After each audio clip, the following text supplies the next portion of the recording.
Hello everyone and welcome to Sarita's rooftop kitchen garden once again. और बारिशों के बाद आज धूप खिली है थोड़ी, तो पौधों ने भी खुशी मनाई है। बारिशों के बाद की धूप बहुत पसंद होती है प्लांट्स को। और आज हम लोग अपने वीडियो में करेले के बारे में विस्तार से बात करने वाले हैं। तो ये मेरा करेले का सेक्शन इधर बना हुआ है। वीडियो शुरू करने से पहले हमेशा की तरह एक हम्बल रिक्वेस्ट कि अगर वीडियो पसंद आते हो तो मेरे चैनल को सब्सक्राइब ज़रूर कर लें और है ना बेल आइकन भी प्रेस करें, जिससे नई वीडियोस की जानकारी आपको टाइमली मिल जाए। तो ये देखो आप, ये मेरा करेले का सेक्शन है। 18 इंच के 4 जो मेरे पॉट हैं उनमें मैंने करेले लगाए हुए हैं और लगभग 2 में मेरी 2 बेल नहीं निकली थी, तो 6 बेल है मेरे पास। 6 बेल करेले की हैं और ये 18 इंच के पॉट्स में लगी हुई हैं। 2 लगाए थे वैसे मैंने, पर 2 में मेरी निकली नहीं थी, तो बाद में मैंने लौकी गोल वाली लगा दी थी उनमें। तो 6 बेल कितनी ज़्यादा बढ़ रही हैं अब ये यहाँ पे कि मुझे ढूंढने में भी बहुत दिक्कत आती है। तो कुकुरबिटर फैमिली की ये मेन सब्ज़ी होती है करेला। और आप ये देखो, बिल्कुल इतनी कड़वी वेजिटेबल होने के बाद भी है ना बहुत ही टेस्टी बनाई जाती है, बहुत तरीक़ों से, और बहुत पसंद भी की जाती है। तो गर्मियों में तो मस्ट होता है कि हम लोग करेला लगाएं ही लगाएं। और ये कद्दू और बढ़ रहा है नीचे। कद्दू की बेल यहाँ तक आई हुई है इसकी, मेरी कट्टे में जो लगा हुआ है। तो देखो करेले की बुआई मैं तो देखो एक ही सीज़न में लगाती हूँ। लोग सर्दियों में भी लगाते हैं इसको, मैं गर्मियों के सीज़न में ही लगाती हूँ इसको। बेल वाली वेजिटेबल्स को मेनली मैं गर्मियों के सीज़न की ही मानती हूँ। तो फरवरी में मैं इसकी बुआई कर देती हूँ और फरवरी में ही की जाती है ज़्यादातर इसकी बुआई, जब सर्दियाँ जा रही होती हैं और गर्मियों की आहट होती है। तो सीड इसका काफ़ी स्ट्रॉन्ग सा होता है, तो थोड़ा सा टाइम ले लेता है करेले का सीड कई बार जर्मिनेट होने में। या फिर बहुत सारे तरीके बताते हैं लोग पिन लगा के करने का, और वो भी भिगो के तो खैर कर ही सकते हैं हम लोग, एक रात भिगो के। तो उस तरह से भी हम लोग इसकी सीड की है ना बुआई कर सकते हैं। चाहे तो आप पौध तैयार करें या फिर डायरेक्ट उसी प्लेस पे लगाएं जहाँ पे आपको लेना हो। मैंने डायरेक्ट इस बार उसी प्लेस पे लगाए थे, पौध नहीं तैयार की थी। ऑलरेडी मेरे पॉट्स खाली पड़े हुए थे सर्दी में ये इधर कॉर्नर पे, तो मेरे को आसानी हुई थी लगाने में सीड्स। तो थोड़ा टाइम 10-12 दिन, कभी कभी 15 दिन भी ले लेते हैं अगर सर्दी पड़ रही होती है उस टाइम में, तो जर्मिनेट होने में करेले पर हो जाते हैं। ऐसा भी नहीं है कि बिल्कुल ना निकलें। और देखिए कितनी हेल्दी है, बारिशों के बाद तो बिल्कुल नहाई धोई सी बेल हो रही हैं। तो 6 बेल मेरे पास ये लगी हुई हैं। और टाइमली बढ़ जाए अगर आपका करेला फरवरी में आपने लगाया है, मार्च तक अगर निकल के और बढ़ना शुरू कर जाए तो बहुत जल्दी आपको अर्ली सीज़न ही करेले मिलने लग जाते हैं। और बहुत फ्रूटिंग करती है करेले की बेल।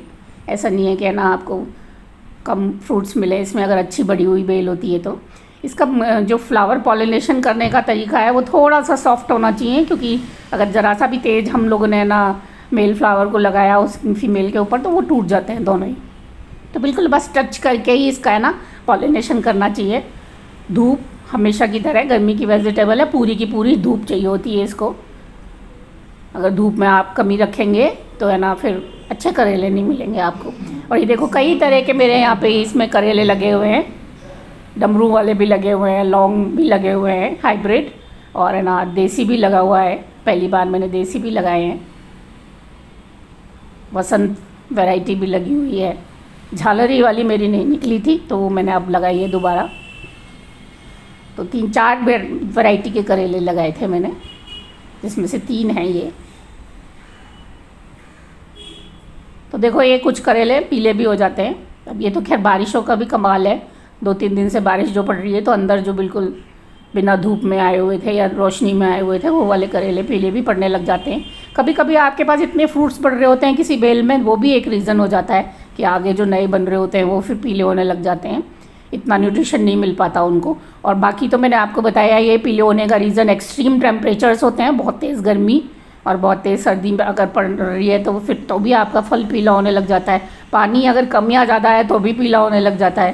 पेस्ट अटैक है कोई अंदर, या तो है ना मक्खी वगैरह बैठ चुकी है, अपना अंडे दे चुकी है, तो भी आपका करेला पीला पड़ जाता है छोटे ही। तो ये बहुत सारे रीज़न्स होते हैं जिनकी वजह से करेले येलो होने लग जाते हैं छोटे छोटे ही। पर मेरा 1-2 जैसे अभी इसमें येलो दिख रहा है, क्योंकि 3-4 दिन से बिल्कुल धूप नहीं मिली है और है ना बारिश लगातार झेल रहे हैं ये 2 दिन से। तो अंदर की साइड जो बिल्कुल घने में आ रहे हैं ना, उनमें एक आध येलो दिख रहा है।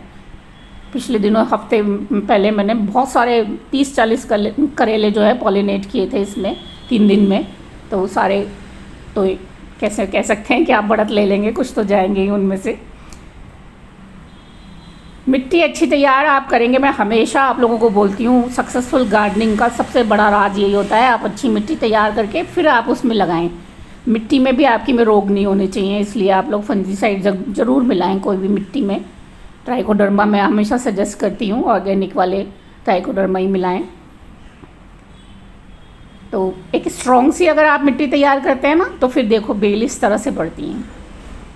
मतलब आप ढूंढने में मुझे इसमें करेले आधा घंटा लगेगा पूरा, अंदर से बाहर से पूरी तरह, फिर भी कुछ रह जाएंगे तो मुझे पता नहीं। तो ये स्ट्रॉन्ग जो बढ़त होती है ये तभी होती है जब आप मिट्टी स्ट्रॉन्ग बनाओ, बहुत ज़रूरी होता है। ये सबसे ज़रूरी चीज़ होती है जो मैं आपको बार बार बोलती हूँ, रिक्वेस्ट करती हूँ कि जब शुरुआत में ही आप बनाएं मिट्टी तो बहुत स्ट्रॉन्ग बनाएं। नहीं तो हमेशा यही शिकायत रहती है कि बढ़ नहीं रहे हमारे, तो क्या करें, बढ़ नहीं रहे हमारे। तो इसकी भी मिट्टी आप स्ट्रॉन्ग बनाएं। कोई भी फ्रूट्स जो लगातार आपको मिलने वाले होते हैं, वेजिटेबल आपको लगातार मिलने वाली होती है और ढेर सारी मिलने वाली होती है, अगर उसकी मिट्टी में आप बढ़िया न्यूट्रिशन नहीं डालेंगे तो आप खुद सोचिए वो कैसे है ना ग्रोथ करेगी। तो ये देखो आप, इसका मेल फ्लावर है और ये फीमेल फ्लावर खिला हुआ है। तो बस मैं अभी एक हाथ से आपको थोड़ा सा इसी तरह से दिखा रही हूँ कि इसको बस टच करना होता है इसके ऊपर, इसमें ज़्यादा है ना आप इसको रब नहीं कर सकते, नहीं तो वो टूट जाते हैं फिर। तो इस तरह से इनका पॉलिनेशन होता है। कीड़ा तो देखो बेल में तो ऐसे कोई बहुत ज़्यादा कीड़े नहीं लगते, नॉर्मल वाले जो पेस्ट होते हैं वही लगते हैं। फल में ज़रूर, करेले के फल में भी फल मक्खी बहुत अटैक करती है, और मुझे नहीं पता इतना कड़वा फल होता है फिर भी क्यों करती है, पर करती ज़रूर है। बहुत छेद वाले करेले मिल जाएंगे अगर आपने ना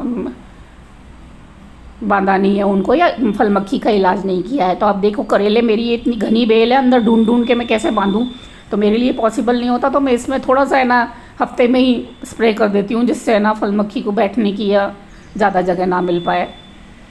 पर अब जैसे बारिश हो चुकी है ना 2 दिन की, तो अब बहुत सारे पेस्ट अटैक करने वाले हैं इस पर, तो हम लोग थोड़ी सी हार्वेस्टिंग भी कर लेते हैं इसकी।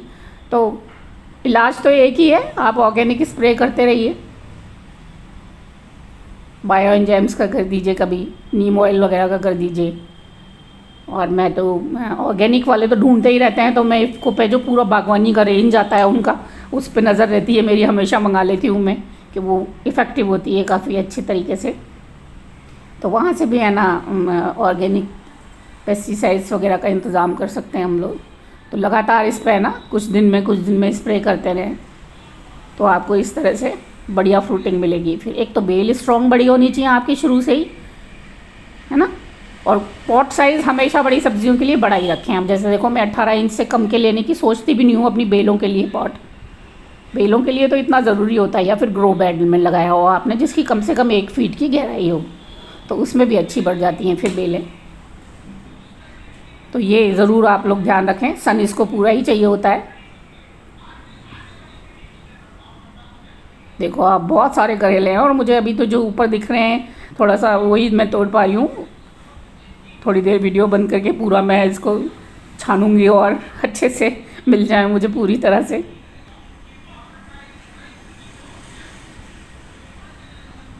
और बारिशों में तो अभी और घनी होने वाली है ये 2 दिन के, इसके बाद बहुत बढ़त लेगी ये बेल। शुरुआत में पिंचिंग करें अपनी बेलों की। देखो शुरू में मैं भी पिंच करती हूँ, और उसके बाद भी जब तक फल नहीं आ रहा होता ना तो बहुत सारी टहनियाँ बढ़ जाती हैं, तो भी मेरा जब मौका पड़ता है तभी मैं ऊपर से टॉप है ना उनका छोटा सा पिंच कर देती हूँ, जिससे और टहनियाँ आने लग जाएँ। तो उससे क्या है, आपके बेल भी घनी होती है, और फिर मेल फीमेल फ्लावर्स का जो है आपको टोटा भी नहीं रहता। टोटे का मतलब है कमी नहीं रहती, मतलब दोनों बराबर रहते हैं। तो इस तरह से है ना आप करेले की ईजी टू ग्रो वेजिटेबल होती है करेला, बहुत ज़्यादा मुसीबत नहीं होती करेला ग्रो करने में कोई। ज़रूर से ज़रूर उगाएं। और इतने बढ़िया करेले उतारे, देखो आज कितने सारे मैंने उतारे हैं एक साथ। 2 बार में बनेंगे ये हमारे, 1 बार में बनेंगे भी नहीं।